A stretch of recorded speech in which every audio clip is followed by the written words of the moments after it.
click that button. And I wanted to just check in with you guys. What did anybody practice nonverbals this week of any kind? Mirroring, body language? Yes. Okay. All right. I want to hear it. How's it going? Let's take some time to share. Okay, I didn't do mirroring while I was driving, but I used lots of confidence and actually authority. And I put my hand out the window this morning to a really rough looking guy in a truck blasting out rap music. And I put it out like that, and I really meant it.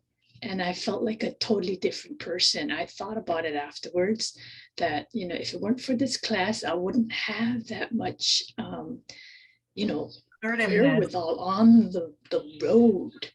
And I was able to let someone else go, and, make the flow of traffic smooth.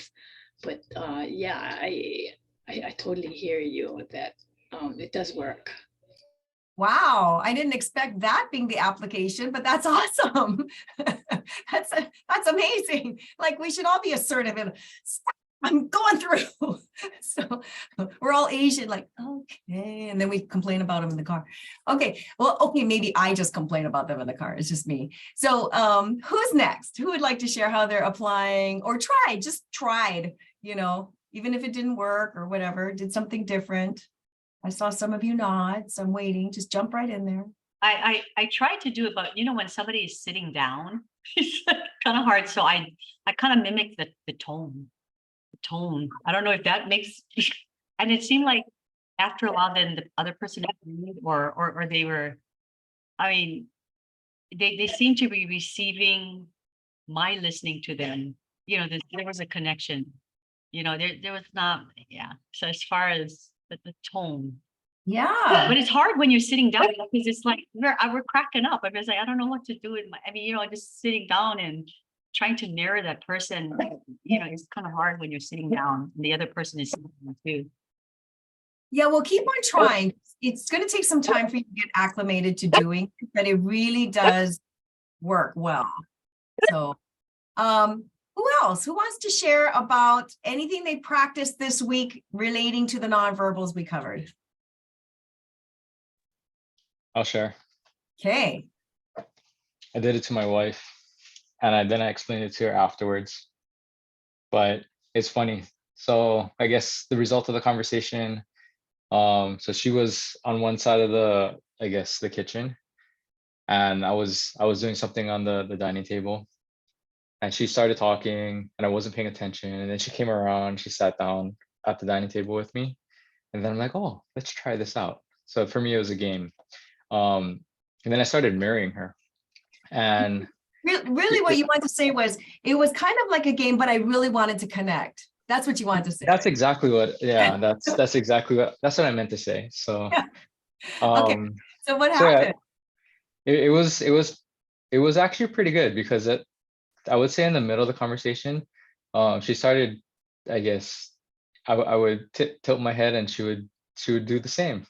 And I thought it was awesome.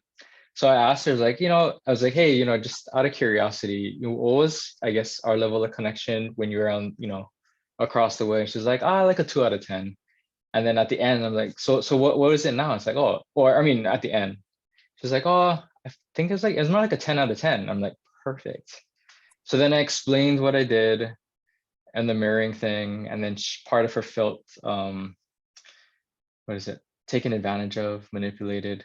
But I told her it wasn't because I wasn't trying to do that. I was actually trying to form connection. So good job. Yeah. Good job. And that helped her to understand? Yeah. Good. Well, good. Anybody else? Thanks for sharing. Anybody else? I'll share. Okay. So I had an open enrollment meeting, and then I took my 2 coworkers to lunch. And while we were eating, one of my coworkers is sitting across from me, and so I was just mirroring, like, if he had his hand on the table and if he leaned forward, and I was just imitating and mirroring him.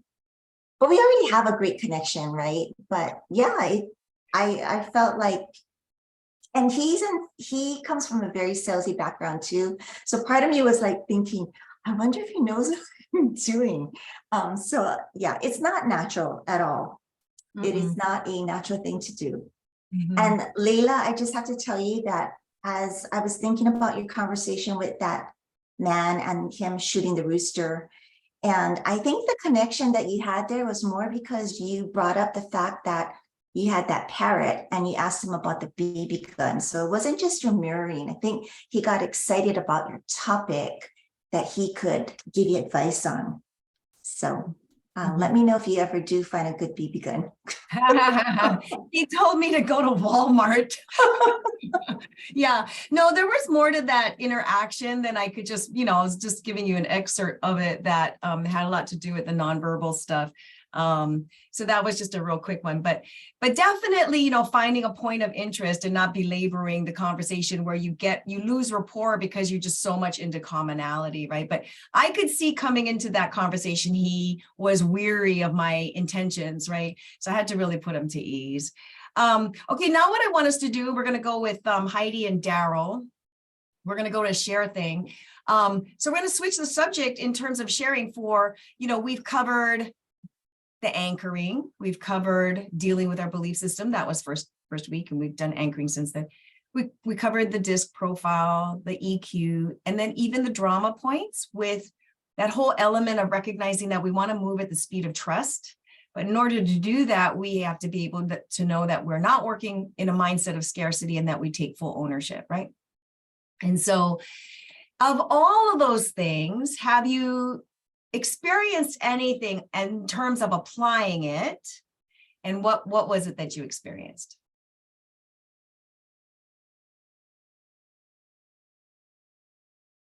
You can share with us.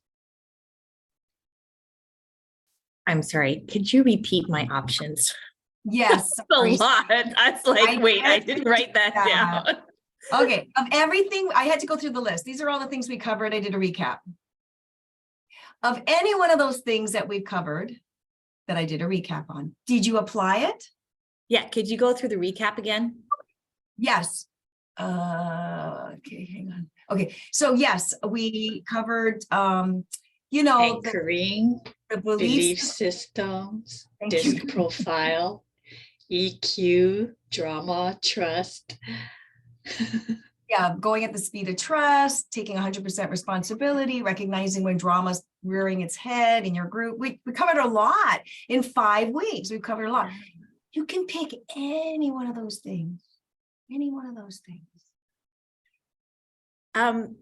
Okay, so mine would be what I've been trying to practice actually every week is a little bit more about the DISC personalities and trying to identify what kind of personalities I have on my team. And I think some of the members of my team have already taken a DISC.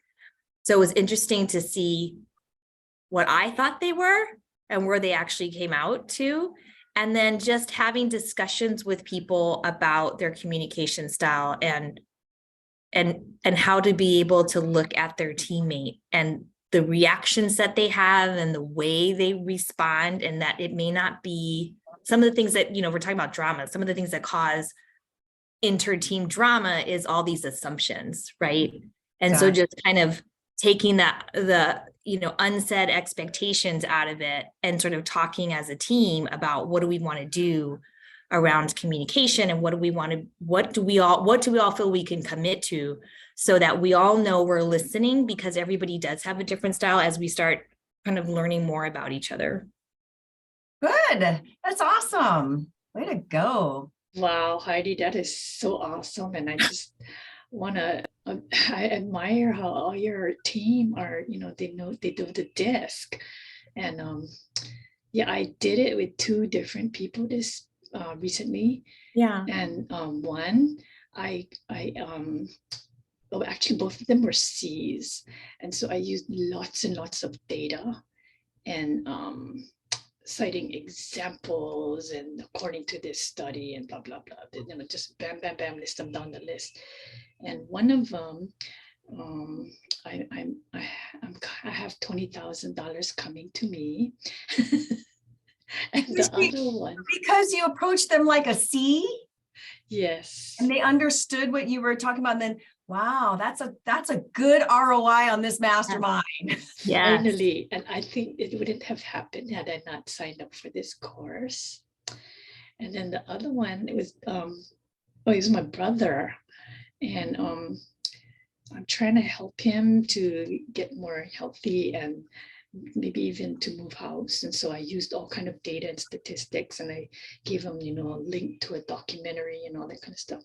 Long story short, now he thinks it's his idea. He's looking to move now to a healthier environment. So Nice. I Yeah. think that's a good win for this class. Yeah, that's good. Oh, Mary Lou, knock it out of the park. Okay, who else would like to share? Did you get $20,000? I'm just teasing. So that's kind of makes it, that's a hard act to follow. Okay, Daryl or Mary, he told me, either one of you want to share what you've been implementing that we've covered so far? Yeah, Daryl.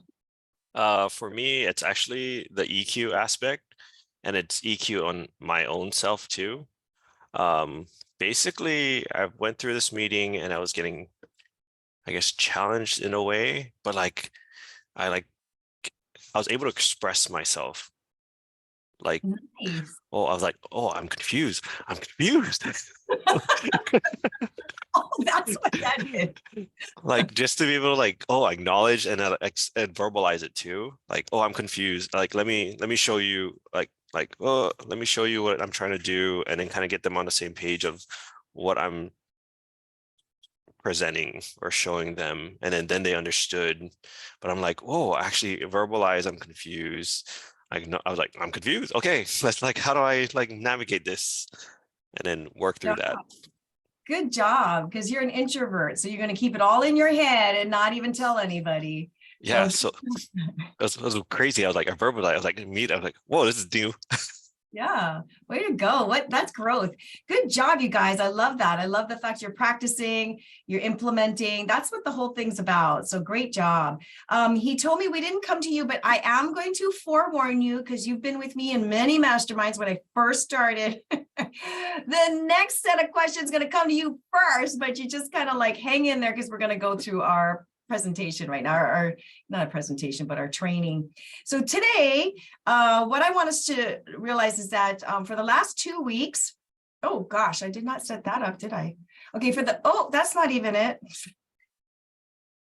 Okay, so for the last 2 weeks, I was jumping on from one call to the next and was not prepared here with my PowerPoint. Okay, so for the next 2 weeks, I would like to see you all. Let me get hang on a second. I'm going to shrink it down. Now I'm going to open this up and close it and that kind of thing. We're going to go in and out of this for discussion. Okay. So for the last 2 weeks, we've been very specifically heavy on content. Now you guys have had a lot of content. I mean, I'm taking 3 different trainings and putting them all into this one thing and giving you every element and dynamic and facet of communication we can look at to help you elevate. You're not going to be able to absorb it all. If you walk away with one skill set you've increased, you've done good. So we make that our commitment objective. But today we're going to do a lot more masterminding together. That means we are going to be more interactive. We're going to have a discussion, because the discussion elevates everybody's thinking. And that's what a real mastermind does. It elevates our thinking through other people's collaboration on their thought process. So be prepared that we will move in and out with discussion. So our purpose today is to just start the conversation about and deepen our understanding of each of the generations that we have to deal with and how they view authority, which impacts the communication within the workplace. Now, we're going to discuss next week how each contributes to the team as well. So this is a part 1. We're going to have a part 2 next week. And we're also going to talk next week about how to communicate with the different generations. So when we process communicating cross-generationally, we want to expand our awareness.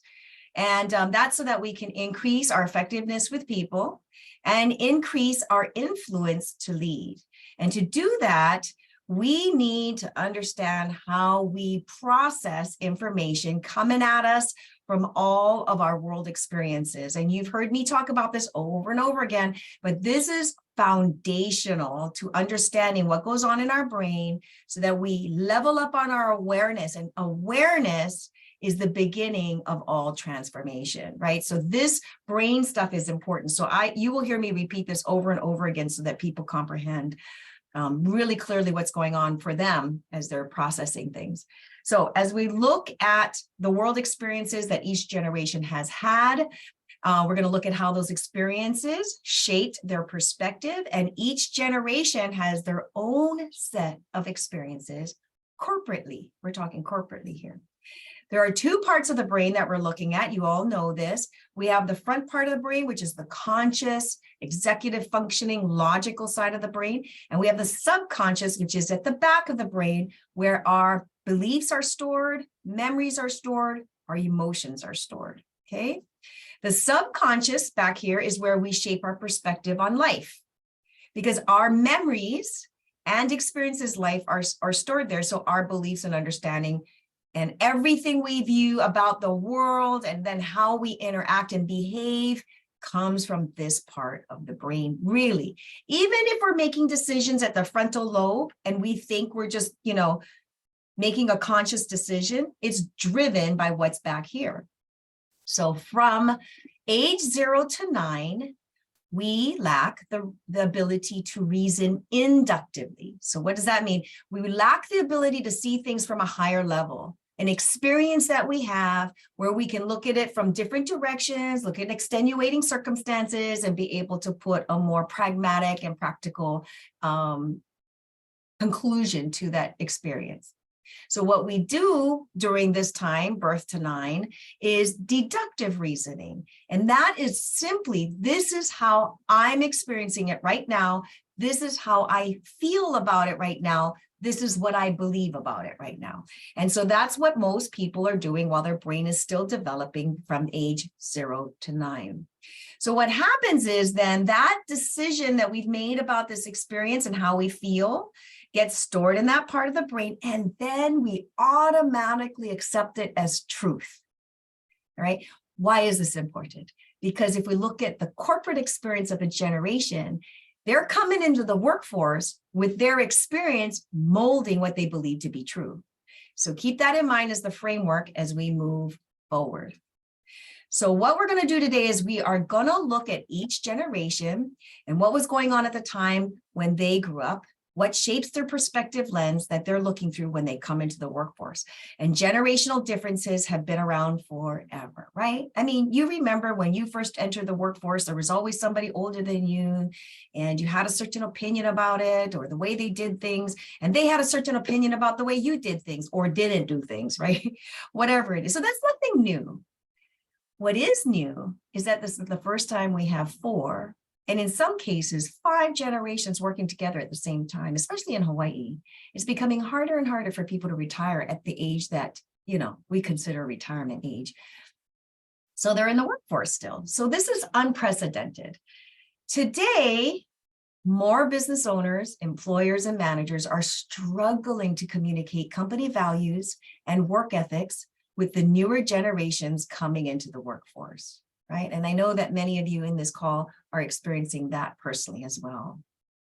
The need for mentorship, for social professionalism is becoming increasingly necessary. So we can educate them on expectations, educate them on protocols, which helps to determine the social culture of the company, right? And ultimately, with the desired outcome of a more cohesive and efficient work dynamic. So let's take a look first at the baby boomers, right? So they were the boom of the generation boom that came out of the war. US had come out of the depression. From the depression, they went into the war, World War II. And then when the soldiers came home, we had an expansion of a generation. These are the baby boomers. The economy was swelling, so they grew up idealistic and they questioned everything. America was becoming the #1 global economy. More Americans were making more income and businesses were expanding. And it was a hopeful time for them as they grew up. So boomers became consumers. And we are talking about audacious, expensive consumers, right? I remember my parents, man. So, when you think about the series Dallas, right? That was like a total mirror image of the consumer mentality of that generation when Dallas was a series. Because of their large numbers, they ended up competing with each other, and information became more accessible because now they were watching television, and then it turned into color television and more channels were accessible. So because that information became accessible, they began to question authority. Okay. Now this is Wayne. Wayne is 68 years old. He lives in Pearl City. He isn't sure if he's saved enough money to live off of in case he needed long-term care with the cost of living skyrocketing like it is right now. So he's asking if it's safe for him to retire. He's wondering if he has enough to retire, and he doesn't even know how to predict that because things are changing so rapidly. Even though he has succeeded in the company he's been at for decades, he can't keep up with the quick changes in technology within his industry. So he sees the writing on the wall. Wayne continues to compare himself to his colleagues, seeing their lifestyle, knowing they're retiring soon. And he also asks himself what his legacy will be. Did he really accomplish anything significant in his career or in his life? Or did he abandon his ideals in the hunt for a great lifestyle? He regrets some choices he made, reflects on how he could have been a better parent in some ways. And he spent his energy searching for success, the nice home, driving the nice car. And what will life be like without responsibilities, he thinks, as he sees his friends' children leave Hawaii, leaving his friends alone as senior parents as they enter into their 70s as well. And that impacts him. So we're going to stop sharing screen for a minute. And I want us to I don't think anybody in here is a boomer. So the question was, if you are a boomer, oh, you are a boomer. That's right, you're a boomer. Okay, so as a boomer, you guys get to talk first. Okay, he told me you're off the hook because you're not a boomer. So you can answer the next one. So as a boomer, okay, help us, enlighten us, add to the conversation. What do you think about that research saying what the boomers have gone through? Do you see yourself in this description that I just painted based on the research, or do you see your experiences differently? Different. Different. Why, Mary Lou? My life expectancy projections are longer. So I don't see myself as being the person who's like gonna be stuck with lower income and reflecting back and being regretful, or seeing my friends, as, regretting. Okay, how does that equate to your life expectancy? How are you paralleling or connecting that to? Well, because the boomers are thinking about retirement, and I don't feel like I'm ready for retirement yet. Okay, all right, that's good. Thank you. How about you, Laura? It says, questioned everything. When I was growing up, I didn't question a whole lot of things. I was told to do certain things and I would just obey and follow. Pretty much. I don't know if that's an Asian thing or culturally, but and to have goals and to work for it, you have to work really hard for something, and then and it would take a while for you to work. You'd have to it take years before you even climb up the ladder. So and loyalty was the biggest thing too.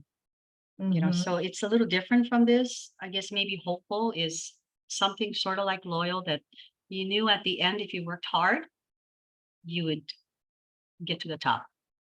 So you just have to be patient. Good. Yeah, I mean, these are just, there's a lot of other extenuating circumstances, like your Yeah. upbringing, your birth order, all kinds of Mhm. things to that. But just generally speaking, in terms of your experiences as you were growing up and how it shaped you. So the question I have then is, how does that cause you to show up in the workplace? Your experiences as a boomer, how does that affect the way you show up in the workplace? In terms of the way you think or anyway, whatsoever, how are you thinking when you come to work? Today's a good day. Every day's a good day. It's a day filled with opportunities. Good. Kind of, yeah. Yeah, I don't give up.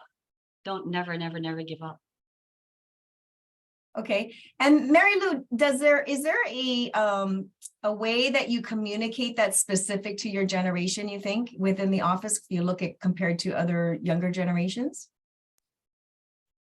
I feel like when I relate to people who are older in my age group, I treat them with respect and kind of with kid gloves, you know. I don't want to offend them because they have health problems and all that kind of thing. The younger people, I feel more able to be free and, you know,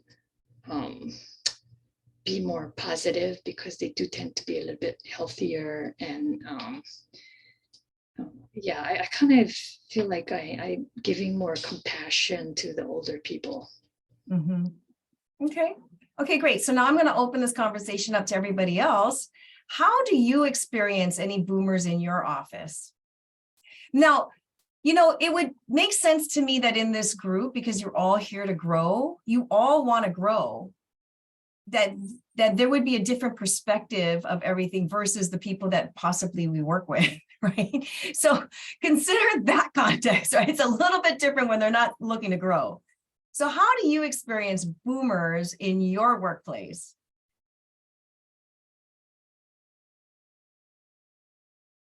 Mary, Hitomi, you got to go first. Sorry, I forgot about that.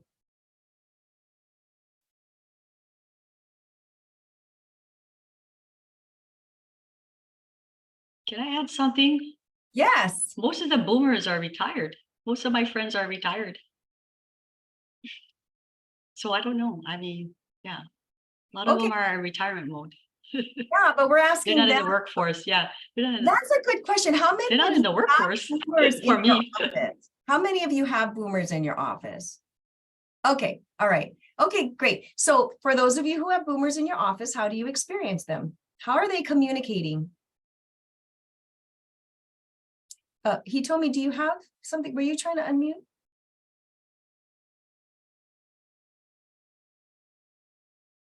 I don't know if you're having a problem with the unmute. There. we Okay, go. sorry. That's okay. Well, like in my workplace, I think actually I feel like I'm that generation in my workplace. Like everybody is, I'm one of the seniors, the older people. And I can kind of relate to like like Wayne that you expressed. So I feel like I don't really work with too many older. There are a few. And but I feel like I relate with them more than the younger ones that are coming in and coming on board. Because I guess with the older, I mean, they're not that much older than I am. And I think we've been working together. I feel like we're more similar in how we do things and operate, where a lot of the newer girls coming on seem very just different in just their mindset of you know, the workplace and how things are done in so many different ways, I think. yeah. And remember, we talked about how we stay with people we're comfortable with. Right. And so that actually does change the culture of the organization, right? And so that's a really good point what you're bringing up, and I think that's very common. Anybody else want to share their experience with a boomer in their office? I guess just for reference, how Yeah. old are the boomers, or what's the age range? The boomers are going to be about 60, 61 and older. So what is like 80? What? Oh, that, I think they're a boomer. They're on the top side, right? Okay. They're the traditionalists. Yeah, I think they're the generation right before it. Yeah, I gotta think. Because we have both. Yeah, well, so you have 5 generations in your office. There you go. Talking right to Stephen. Okay, so there's got to be some people in there that are like 60 something, but we're going to move on. But oh, Heidi, did you want to share something real quick? No, but since I'm muted, I will say for me, in the position that I have both sides of the spectrum. So I have your millennials and I have your boomers. And I spend a huge amount of time of my day trying to explain to either party how either of them communicate, think, and they're not trying to be offensive. And everybody means well. Yeah. So there's a lot around just communications because of the generational styles. Yeah. Yeah. Okay, well, perfect. Then this is for you and everybody else. Okay, so we are going to move on to the next segment. Sorry, let me get this all set up again. There's Wayne. All right, so now we're gonna, here we go. All right, Generation X. This generation began with the birth control pill and the legalization of abortion. So they were smaller in number. And they grew up during the Vietnam War. They grew up when there was things like Watergate and OPEC oil crisis, but now it's all on television. And so they're growing up listening to this, right? And they began to see their leaders lying to them. There was a lot of protests about Vietnam War, and they grew up skeptical and jaded. Now, divorce was also climbing during that time, and both parents or a single parent had to work, and now they became latchkey kids, making them very independent and self-sufficient. So here's Carol. Carol is a Gen Xer. She's 48 and manages a very productive team at work. She's a single mom who finds ways to manage her 3 children at home with some help with family. She wants a trusting culture on her team at work and is finding it difficult since she herself struggles with trust issues.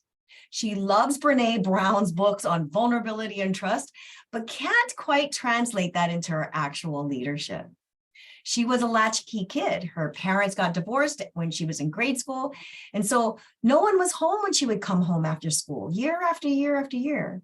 That's why she's self-sufficient. She's hardworking, she's individualistic, genuine, but guarded in relationships, and longs to feel connected to a team. So hasn't been able to help her team feel connected. All right, we're going to stop share. We're going to talk about that. We got some. Do we have Gen Xers in here? I'm a Gen X. Heidi's a Gen X. Karen, what are you? Oh, you're muted. I'm technically a boomer. I'm like at the cusp of like, but I don't identify with the boomer.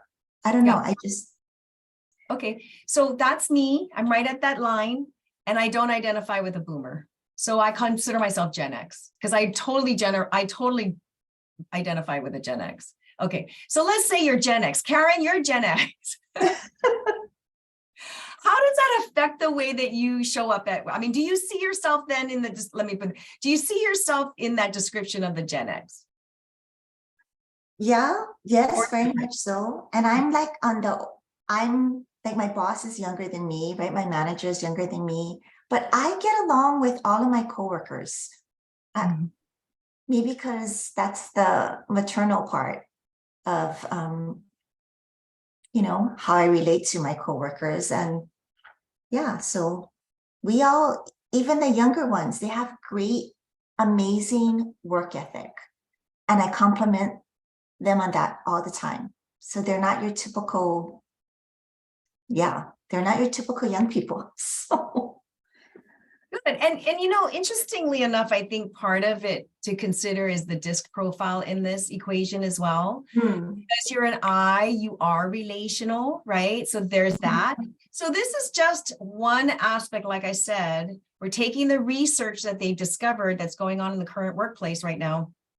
And we're just looking at this one, you know, myopic part of the equation, but there's other factors involved, right? So, so that's good. Thanks for sharing that. Okay. Heidi, you're a Gen Xer. Do you find yourself in the description of, you know, what was on the slide, or do you see yourself differently? I say for the most part, yes. I think, you know, looking for those relationships. But I'm also an I, so that might be a lot of the reasons why. And so I'm always looking at ways to try to create relationships or connections, I should say, with my team. And then how do I help them develop that, you know, for their teams? Okay, good. Now, anybody else, Daryl, or, and it's just open to everybody. How do you think a Gen X typically, based on, if we look at the general research that I just described to you, how do you think they're going to show up at work? How do you think they're going to impact the dynamics? We can look back at that slide if it makes it easier. Does that make it easier? Okay.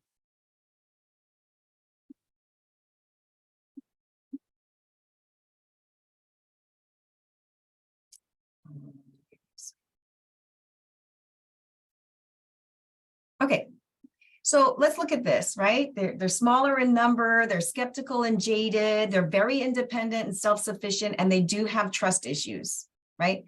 So they're used to possibly leaders lying to them. That's what they grew up hearing. So how do you think they show up? I'm gonna open up this box so I can see you guys.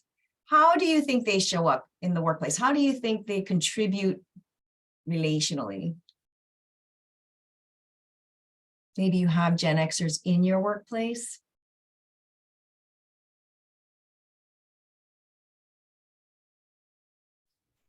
I don't know if this is just a function of me and my people I've come into contact with, but some of them do tend to complain a lot. They're kind of jaded. Yeah, like, yeah, the first one, it says skeptical and jaded. Yes, I agree. And how does that affect the workplace? Yeah, it tends to bring down the morale a little bit, especially if they have a lot of influence over other people. Yeah, like gossip and whatnot. Yeah. Okay. Anybody else? Anybody else want to share how you see Gen Xers showing up at work?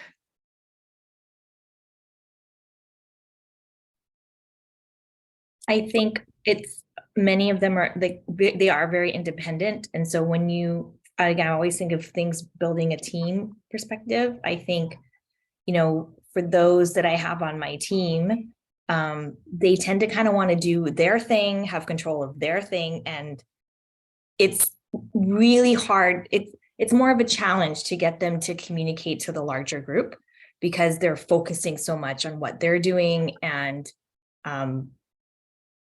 but then behind the scenes, they have a lot of opinions about what everybody else should be doing. That's Are you sure it's not a D you're talking to? A D connector? It could be, but the two that I'm thinking about, because I only have two besides myself, that's what they're very independent. They like to be on their own. They don't want someone messing with their stuff. They feel like if you get involved, it's like you're micromanaging, you should just leave them alone. But they have definite opinions on how other people should be. They just don't say it to them, which is weird. It would be very interesting for you to just kind of talk story a little bit and then find out, if they were latchkey kids. Wouldn't that be interesting to see? Oh, now I see this, result. So. Okay, well, we're going to have a lot of discussion with the millennial and Gen Zers. So I'm going to move on because we're coming up to Daryl and Steven's generation. There we go. Okay, the millennials. I got a little ahead of myself. Okay, so Millennials are raised by parents who were preoccupied with keeping them safe, with their child's self-esteem and gaining status. Status was very important because Gen Xers were raising the millennials at that time, and status was important for their children. Life was customized to them, so entitlement began to naturally grow within that generation with participation trophies for all. Now, remember, this is just the research that was done, okay? So there's nothing personal here, but I know you guys are, great self-esteem. So they were the generation of firsts, the first that didn't need an adult to get information, the first who could broadcast every emotion and thought they had. They were first to enjoy external stimulus right at their fingertips 24/7 through their device or their computer. First to feel alone and isolated because they were first to learn more from their devices than in class. And this new generation were first to foster self-centered tendencies. Now, Josh and Jessica are 8 years into their career and have been friends since middle school, and they are now 31 years old. It was expected they'd attend college in order to get a good career, and when they graduated, it was tough for them to find a good job that would take them into the career that they wanted to be in. Josh didn't find a job for 7 months, Jessica for 4, so they were forced to move back home with their parents after graduation. And life did not turn out like their parents or teacher predicted it would for them. And at this point, neither of them plan to get married anytime soon. They feel behind in their careers, disappointed with how life has turned out since they were used to doing things, used to things going according to the way that they wanted it to as they were growing up. And they both consider themselves in the first quarter life crisis, and are now wondering what will happen to their dreams in this post-pandemic economy. Will they ever be able to pay off their college debts? Will they ever be able to buy a home without any help from their family? And that's our millennials, the struggling millennials, right? Daryl and Stephen are not struggling millennials, right? Okay. All right, guys, you're going to head us off with this one, right? Do you see yourself in the description of what the data or the research has shown, or do you see yourself differently? Stephen, why don't you go first? Oh, okay. I'm thinking, who has food in their mouth? So why don't you just go? Okay. You both are eating. Okay, well, good. Dinner. It's time for dinner. I'm just playing. I just wanted Daryl to go first. I can go first. Okay. I don't believe in the participation trophies because I never had one. You only get one if you win, not if you lose. But that's probably more the D in me. I definitely see a lot of the status and entitlement part. And well, I don't know about the always keep safe, because I guess I don't know. Am I in the middle or middle to the older side of millennials? How old are you? I'm 35. I could still, go to the park by myself and do all kinds of stuff on my own. So there's a bit of independence there. And I definitely see the more self-centered tendencies, which, I guess a workplace that I have to, I guess, lead others of my generation or my peers, younger generation, and even those that are older than me. I have to get away from that. So, That's good self-awareness. Yeah, those are probably the ones that I see the most. The self-esteem thing I thought would be the next generation.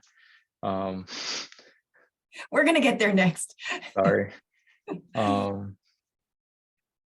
Yeah, that's what I see, at least from my perspective. Yeah, thanks for sharing. How about you, Daryl? Actually, I don't know if I connected with a lot of these because it's just my parents are immigrants so it's like the values that I was taught was very different growing up. So I actually relate more to the boomers. Oh, wow. Interesting. So, but I mean, I've seen people around like, and a lot of my friends their parents were immigrants. So it's just, I didn't see a lot of that growing up until I got into the workforce, where then I was like, oh, that's what they meant about millennials. Like, I was like, why are you guys bashing us? It's like, but then I'm like, oh, I get it now when I'm actually in the workforce and seeing all of that. Mhm. Yeah. Well, you know what, Stephen? When I was thinking about it, I'm like, well, my brother's 3 years younger than me, so he's also in the same class. But he actually, I see a lot more of these with him than is that common? Well, I don't know if it's common or not, because I'm just actually relaying the data that came out of the research. But I think what's interesting about what you're saying, what you're asking and observing, and what Daryl just shared, and also other people have touched on it, is that there's so many components to what makes up a person in the way they think, right? And so it's really helpful to know all of this, because you're not just talking to somebody at face value, right? And we tend to look at it in this one-dimensional dynamic, and either it's great or it's not great. And yet there's so many other components to it, because here you guys, Stephen, you and your brother, you're raised in the same household, but you can definitely see some changes in that, you know. And I think that we could all say the same with our siblings, right? That you can see differences, but part of that is personality too, personality type, right? So there's a lot of components to this. So I like what you guys just said. Okay, so for those of you who are not millennials, how have you experienced them in the workplace? They're not going to get offended because they just said they don't relate to them. I don't know if that was true and they're just deflecting, but no, I'm kidding. I know they're absolutely telling us the truth. Okay, so just go ahead. How are you experiencing millennials? Laura, I know you got a bunch of things to say. What age group is it again? From what age to age? So the young end of millennials is going to be around 28, 29, and then they're going to go up to like early 40s. Okay.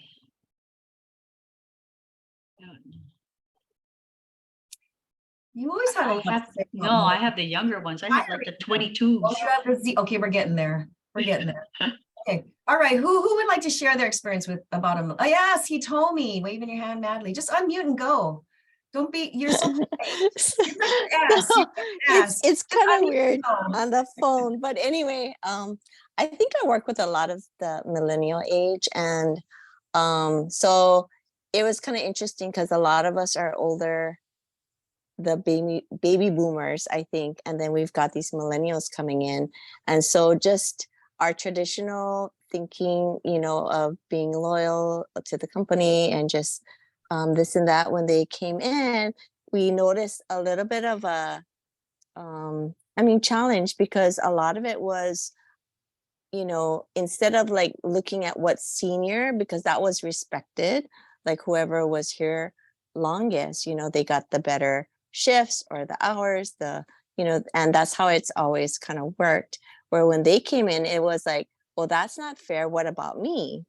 You know, so a lot of that kind of stuff came in, which is okay. I mean, it's time, some changes had to be made, or just being super sensitive where, we have, to relate with different people, and some doctors may not be as bedside or nurse friendly, where they would get offended easier, like they, like feeling or saying things like, they can't talk to me like that. So yeah, I could see the more independence, and at first I think it was challenging, but but then we can also see the good in it also, and learning to work together with that. And but it's just interesting to see just how the different generations have just different mindsets and kind of different ways of reacting, and the dynamics of things in the workplace. Yes. And when they show up, they filter everything through how am I affected by this, right? And so that's their grid in terms of how they approach everything. Okay, we're gonna move on because I just noticed the clock.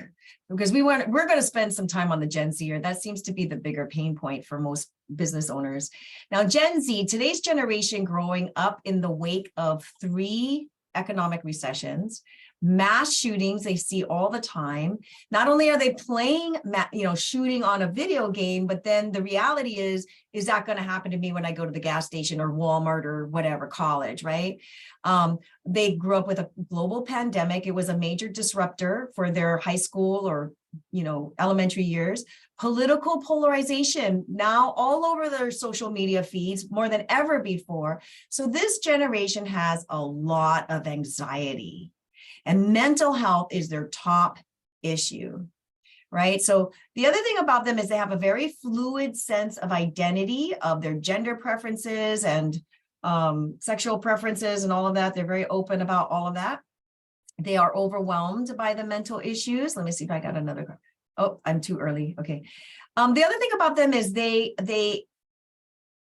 are reinventors. They're not interested in incremental tweaks. They seek to overhaul things. They want to be disruptors. So they're entrepreneurial and they want to start something rather than join something. They learned in teams while in school because they would do learning pods and on screens, right? So they're smart technology hackers. They own this world. They're very globally connected with both work and play. So the world is smaller for them than their previous generations. And a great movie to watch if you're not familiar with Gen Zers, or if you don't have one in your family, I think a couple of us do have Gen Zers, is Missing on Netflix.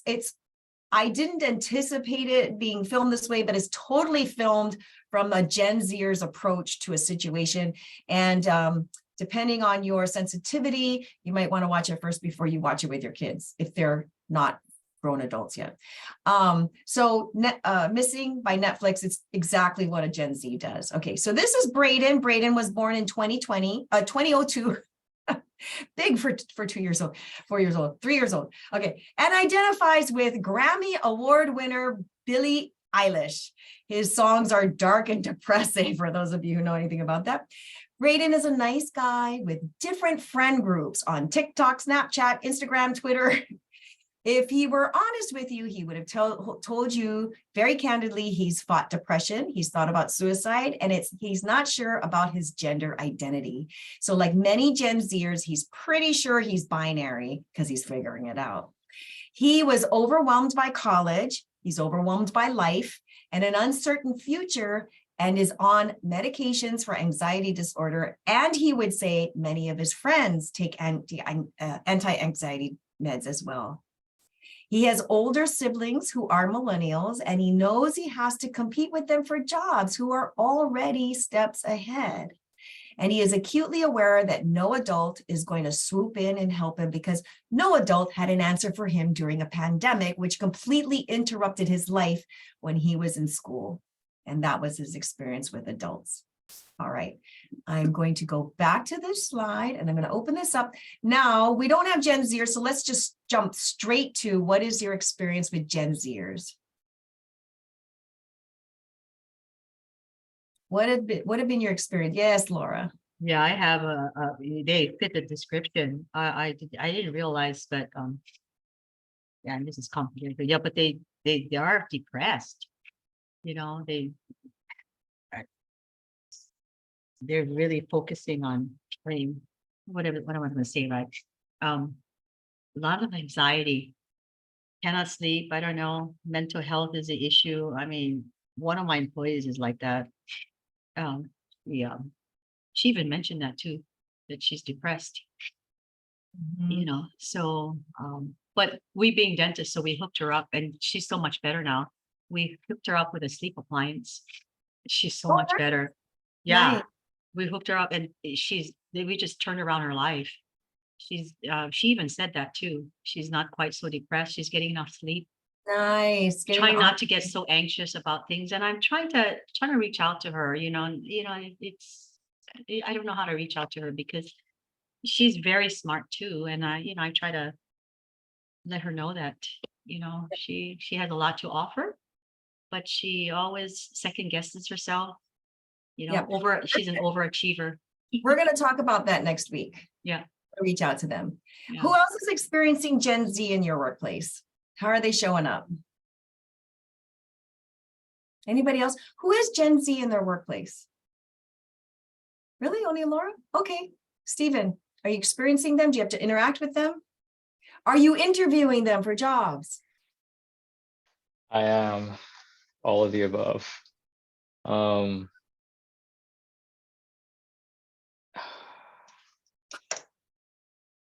I guess some part of them is entitled. I guess there are some that I've interviewed and they want to go straight to being a manager and they haven't even worked at McDonald's or anywhere. And there's no prior experience. So it's interesting, the dialogue or the questions that I get to ask them afterwards. What else? The identity thing, I think because I'm not, I don't know, I have my own opinions. Science is science, and how you identify, like, yeah. Anyway, it's so hard. Okay. Like anyway, so instead of calling them by their pronouns, I'll just use their names because I can't get that wrong. Right. Yes, that's very confusing for those of us who are even older than you. So I Yeah. took forever to even understand why they were calling themselves they, them. I didn't get it. So it's like, I'm Yeah. embarrassingly so explaining that. So yeah, I totally see what you're saying. And yeah, so that is a common thing. There's lots of little elements here that both you and Laura are talking about that many people are talking about as a pain point for them because they don't quite understand it. So the whole idea is for us to understand what their experiences have been. And I do not think, it is my personal approach, that it's not about accommodating one group of people. Like, we don't accommodate one race, we don't accommodate one generation, but how do we come to an understanding, like Heidi's talking about, where she's trying to get them to all get along and understand each other. And so that's the whole goal here, so that we can work to, build a better cohesive situation in our workplaces. For those of you who don't work with Gen Zers, how do you think they might be impacting the workplace? How do you think they'd show up? Karen, we haven't heard from you much. You don't have Gen Zers working for you? No, they're mostly millennials. And Okay. even then, like I said, I think because like everyone on my team is a millennial and we all get along so well. Anyway, so my girls are Gen Zers, right? But they're not the typical Gen Zer either. So much has to do with, do you know Jesus? Honestly, right? That contributes so much to your identity and your work ethics and all of that. So And you homeschool. yeah, That has a big difference with it. You can control the device time. You can, teach them all the time about the ethics that you want them to grow up with, their values. That makes a big difference. sure. I mean, not that they came out perfect either, but like, well, I'll take Cass. I mean, I'm just amazed because she has all these side hustles on TikTok and, earning money from TikTok and going out to eat for free because she posts about food and, just like, I'm just like in awe of this generation. Mm-hmm. That they are so creative and they can make money doing something that they love. Yep, that's So this I one. see that as a good thing. Technology hackers. Yep. Entrepreneurial, smart technology hackers. Yeah. That's what they bring to the table when you bring them into the workforce. So, okay, great. Anybody else? All right, we're going to move on. Okay. Let me close my box here. We got one more segment. We're going to talk about how they view authority. I'm sorry, my VA did these little animation things and they're really bugging me. I hope they don't bug you guys, but I'm like, we have to have a talk. So the boomers solve the problem of authority by just deciding they're going to take over. I just wait till I get to that position and just call the shots, right? The Gen Xers, they unplug from authority and they simply endure it. Heidi, you kind of talked about that a little bit in terms of doing their own thing. I'm just going to endure them and do my thing. The millennials, they select their authority.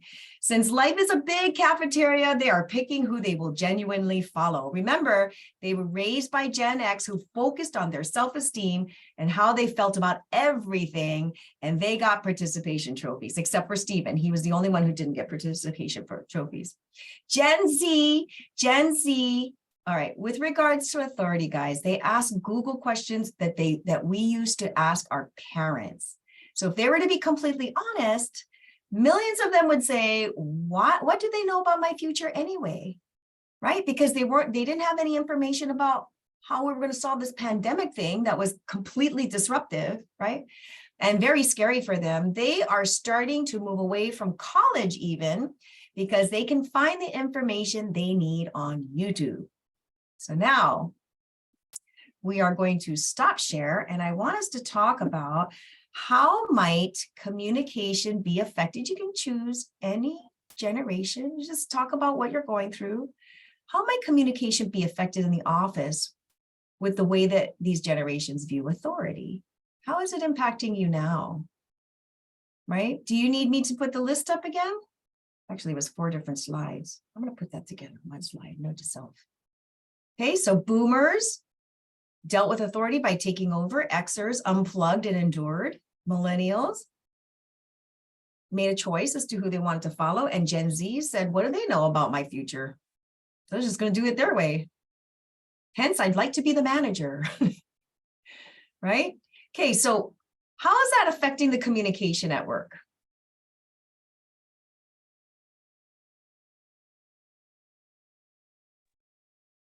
It's a very lot. challenging to have consistency in communication, especially between teams. So I can imagine even in small companies, because everybody's very specific in the way they want to be approached and in what, how they want to communicate. And so it becomes sort of that number one thing you have to focus on all the time. Are we communicating? Are we communicating the things that are important? Are we utilizing what we have for the tools, meetings, whatever, in a way that everyone understands what they need to do to come and communicate because they're so different? And do they understand those expectations? Will they meet them? Mm-hmm. You're giving me some ideas right now. Okay, thank you for sharing that. Stephen, you were going to say something. Yeah, I think it's a part of the communication, it's the understanding or the willingness to want to understand. I've seen some generations will gloss over, or there's things that they find important, and if there's things that they don't find important. I don't have a specific example off the top of my head, but we could be talking about an issue, and as you mentioned, we have 5 generations in our company, and 1/5 of our leadership is partners, which is quite interesting in and of itself. So there's 22 people at the table, and if I were to bring up an issue, it may not be heard or understood by certain generations. Mm-hmm. Mm-hmm. So similar to DISC, if you understand what that generation needs to understand it in terms of what you're trying to cast, vision you need to cast, that might help. Just quick thought off the cuff here. But that's the whole point of this, is to understand how they're thinking so that it can help us improve our communication. Anybody else? How does their view of authority impact communication?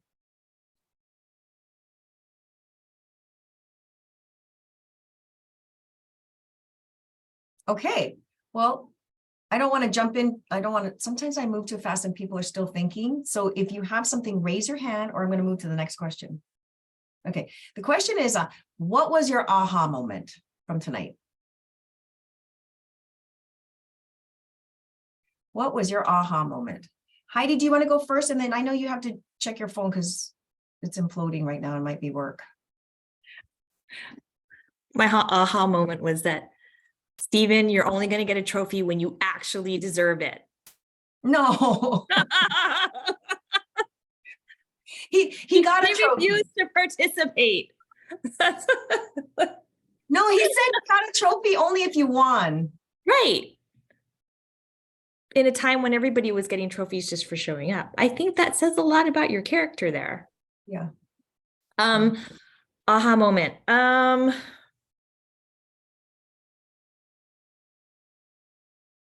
I think we just now, when we were talking about the way that the different generations view authority, I think that when you really think about that and you put those things next to each other and you start thinking about that and the dynamics of that, that's a lot. You know, how do you maneuver and work through and build teams when, you know, you'll have a portion that decides, I don't really want to listen to you.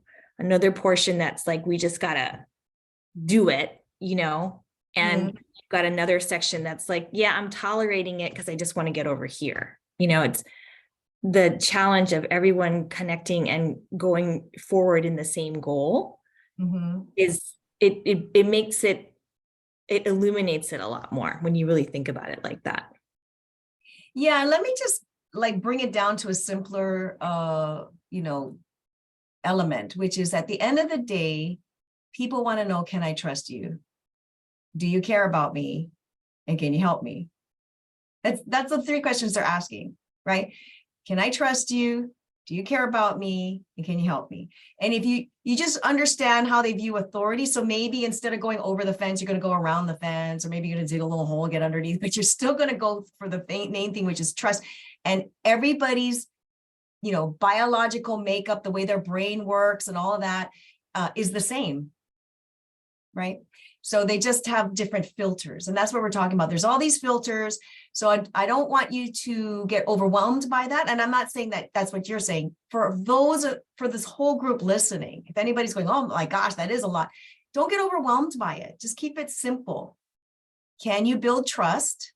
Can you let them know you're here to help? Do they know you care about them? Yeah. All right. Who's next? Thank you. Okay. Who's going to share next? What was your takeaway? Just unmute and go. I think what you just shared, Layla, was huge. Oh, that was Because good. no, really, because I'm looking at, all the information, and I'm like, wow, okay, I'm getting a little better understanding of where they're coming from, and understanding why they are a certain way, right? And then, then looking at the whole authority thing and just communicating together, working together.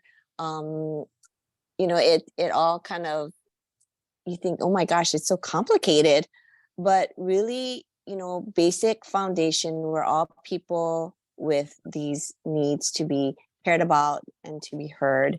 And so I think, just coming down to that and just remembering that was the big aha for me, that no matter what, like, it's good to know these things, but when it comes down to it, those are the things that are really going to matter. Mm-hmm. Yeah, good. He told me, pick who's going to go next. Okay, how about Mary Lou? Yeah, I really was impacted by tonight's presentation, and I just never thought of people as coming from. Good night.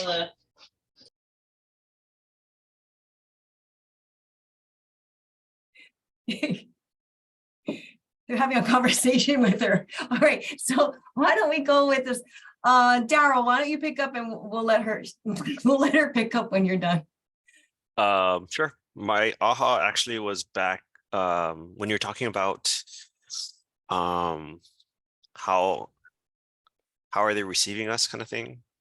Like, it just reminded me back to the PPP program, and when I ran it, and then it's just like, oh my gosh, like that was just what, 2 years ago now or something like that.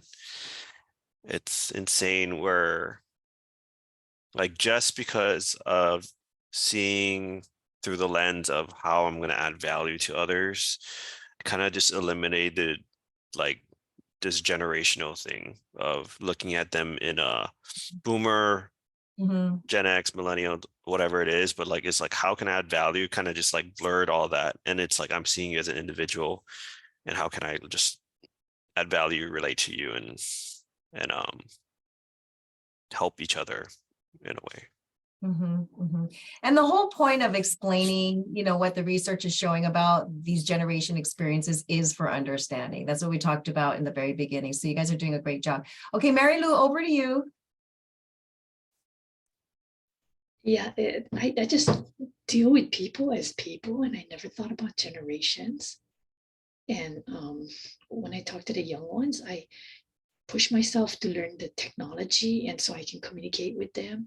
And I feel like they see me differently than regular older people, because I see a lot of older people in my workplace saying stuff like, what is wrong with these people? Don't they get it? And I'm thinking, well, you don't look so with it yourself, when they're, yelling like, my computer's broken, but it's user error. And I'm thinking, okay, technology is one thing that makes the biggest difference where I'm working and where I see people interacting the most. So Mhm. to me, the younger people are like had it with the older ones. So I So try to overcome that. So your takeaway was understanding what they've all gone through, kind of brought an aha, like just all their backgrounds. Is that what you're saying? Yeah, especially the What works for depression them. part. I didn't know they were going through all of that Yeah. and suicide. Yeah. Mhm. Okay, who are you going to pick? Like on that note, who are you going to pick next? Sorry, Laura. Laura. What was your Okay, takeaway? thanks a lot. No, my takeaway was that Daryl identified himself as a baby boomer. So that just kind of Yeah, of all things. I said, wow, no, but that enlightened me. I mean, I sort of kind of because step back a bit. It's your upbringing too. I mean, and everybody's not really in this box, but sort of kind of, so you can use this as a guideline, but there are people, like Daryl, who identifies himself as a baby boomer. And I do have a Gen Z she's like a baby boomer actually, because of her upbringing. She's been through a lot, so she doesn't really fit, the totally Gen Z, but like she totally fits as far as, being a baby boomer, but again, like I said, these are just guidelines for us to learn how to communicate and identify. Mhm.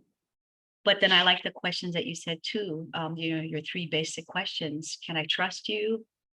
Do you care about, do I care about you? And can you help me? So those are the three questions actually, along with these different categories that you've given us, as guidelines.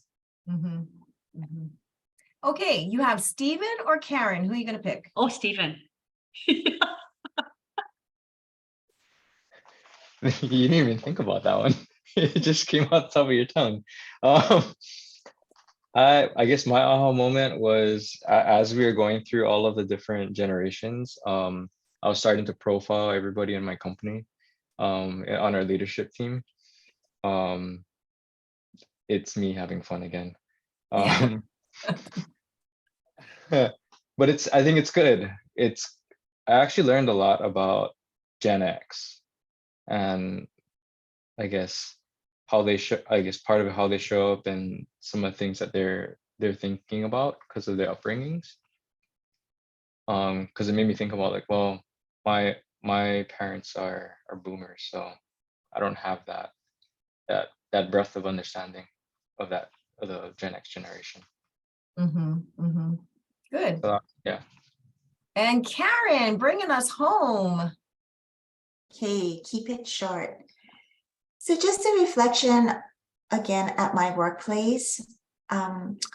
When my manager was interviewing, she said, because our team is so cohesive, right? We're all different ages, but she said, she is hiring people for the fit that have the common values and the common work ethic, because everything else can be taught, the skill.